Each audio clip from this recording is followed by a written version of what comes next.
মুগ ডাল দিয়ে মাংস দিয়ে তো আমরা সবাই খেয়েছি, কিন্তু বড় ডাল দিয়ে মাংস দিয়ে কমই খাওয়া হয়। তাই আজকে আমি বড় ডাল দিয়ে মুরগির মাংসটা রান্না করলাম। মাশাল্লাহ, খেতে খুবই মজা হয়েছে। বড় ডাল দিয়ে মাংস রান্না করার জন্য মাংস রান্না করতে যে মশলাগুলো লাগে সব একসাথে দিয়ে সুন্দর করে নেড়েচেড়ে কষিয়ে নিতে হবে।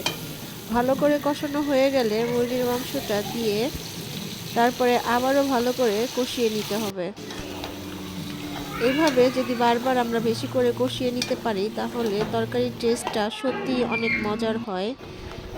আমি কিছু গরম মশলা অ্যাড করে দিলাম। এখন আমি এটাকে আবারও নেড়েচেড়ে ঢাকনা দিয়ে ঢেকে রাখবো। আমার এটাকে ভালো করে কষানো শেষ। এখন আমি ডালগুলো দিয়ে সুন্দর করে আবারও কষিয়ে নিব। আসলে তরকারিগুলো যে যত বেশি কষাবেন তরকারির টেস্ট তত বেশিই বাড়বে। এইভাবে ভালো করে কষিয়ে নেওয়ার পর আমি একটা টমেটো দিয়ে দিলাম। টমেটো দেওয়ার পরে আমি এখানে পানি অ্যাড করে দিলাম। পানি অ্যাড করে এখন আমি এটাকে ভালো করে নেড়ে চেড়ে তারপরে উপরে ফ্লেভারের জন্য কয়েকটা কাঁচামরিচ দিয়ে দিলাম। এই তো আমার বড় ডাল দিয়ে মাংস রান্না করা কমপ্লিট। ট্রাই করে সবাই দেখতে পারেন।